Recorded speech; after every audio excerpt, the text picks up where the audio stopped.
قريب حتشوفوا المفاجآت اللي أنا مجهز لكم. هي دائما أنا أقول لكم في مفاجآت، لكن ساعات الواحد يتحمس ويقولها، لكن الآن هو الوقت الحقيقي اللي الواحد يقول لكم إن المفاجآت هذه حتصبح واقع.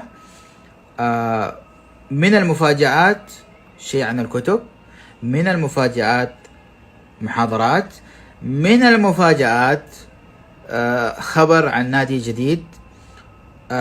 طبعا الواحد ما يستسلم، الواحد يقوي نفسه وفي المعركة اللي يقدر يفوز فيها، ويتخلى عن المعارك اللي ما يقدر يفوز فيها.